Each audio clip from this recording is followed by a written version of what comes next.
Friends, many times we trust someone simply because we choose to believe their words, but the truth is not always hidden in words. The truth is often revealed through behavior, especially when a woman has a habit of lying again and again. This is not only about relationships, but also about self-respect, because when you keep trusting someone who keeps twisting the truth, you slowly begin to doubt yourself. Today, we will talk about 5 deep signs that show a woman does not lie, only sometimes, but habitually. If you understand these signs in time, you can protect yourself from emotional damage. The first sign is that her stories keep changing over time. A woman who lies constantly does not tell one big obvious lie because that gets caught quickly. She creates small stories that can be changed whenever needed. In the beginning, her words are very simple and short, like "I was at home," or "I was with my cousin," or "nothing special happened." These kinds of statements have so little detail that you do not ask many questions because everything seems normal. But after some time, a small change appears. She casually says that she went out, or another person's name gets added to the story, or the timing changes. This may not look like a direct contradiction, but it is still a change. And that is the biggest sign. A truthful person may forget small things, but does not forget the main part of the story. She does not forget where she was, who she was with, and what she was doing. If these things keep changing, then it is not forgetfulness. It is narrative control, which means controlling the story according to convenience. If you have to keep connecting her words to understand the truth, then you are not dealing with truth, but managing confusion. This is not just lying, but also a way of control, because the person who controls the story also controls your emotions. The second sign is that she becomes defensive instead of giving a clear answer. A truthful person does not fear clarity. She may feel slightly annoyed, but she will still answer because the truth does not need protection. But when someone is lying, she does not defend facts, she defends herself. This is the difference you must understand. You ask a small question, and instead of an answer, you get resistance. First, she questions your intention, like, "Why are you asking this?" Notice how the focus changes.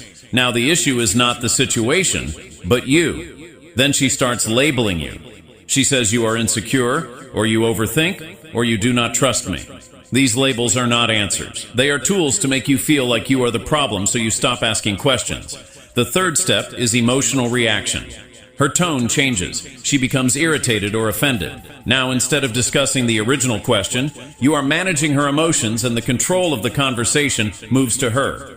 A simple question is not an accusation.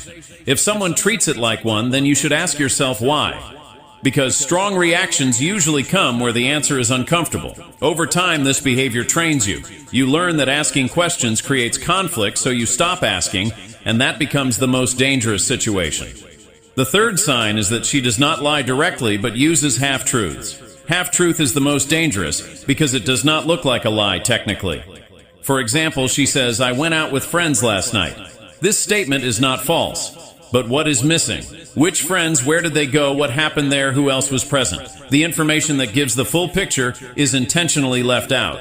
If the complete truth had no problem, then why was filtering needed? Half-truth creates a safe shield. Later, if you ask questions, she says, "I told you that I went out. I never said I was alone."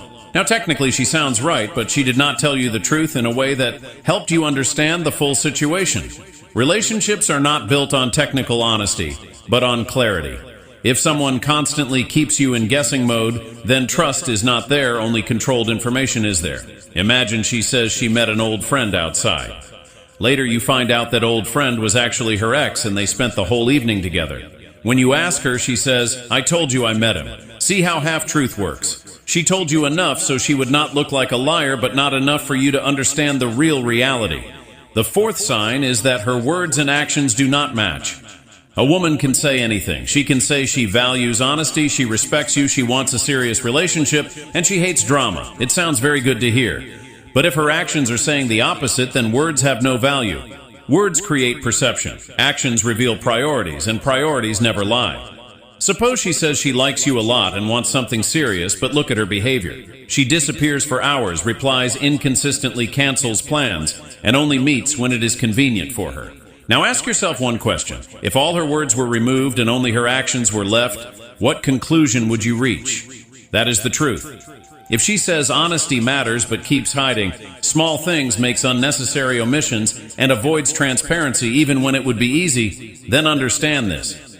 Values are not proven by words, but by repeated behavior. People do not repeatedly act against their values by accident. They reveal their real values through behavior. When there is a gap between words and actions, it is not confusion. It is truth showing itself. People often get trapped here because they keep trusting words even after seeing actions. The fifth and final sign is that she avoids direct answers. A direct question deserves a direct answer. That is the basic rule of honest communication. But when someone is hiding the truth, direct answers become risky because a direct answer creates a fixed position that can be checked later. So instead of answering, she starts managing the conversation. You ask, did you talk to him after you left? This is a yes or no question. But instead of yes or no, you get a 3-minute story. She says the situation was complicated, or I did not think it mattered, or you are focusing on the wrong thing, or I was tired, or the night was confusing. Pay attention. You got an explanation but not an answer. Length is not honesty. Detail is not truth. Explanation is not an answer. A truthful person reaches clarity. A dishonest person stays in movement.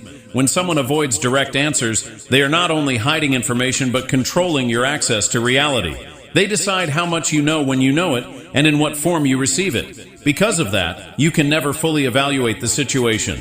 Next time when you ask a direct question, and the other person gives a long explanation without answering calmly, say, that did not answer my question. It is a simple yes or no. Then watch the reaction. A truthful person will adjust. A dishonest person will redirect again, become frustrated, or react emotionally, and that becomes your answer. In the end, the most important thing is this. Asking for clarity is not asking for too much. Directness is not aggression, and expecting a real answer to a real question is not insecurity. If someone repeatedly refuses to give you even this basic respect, then understand they do not want you to see the full picture.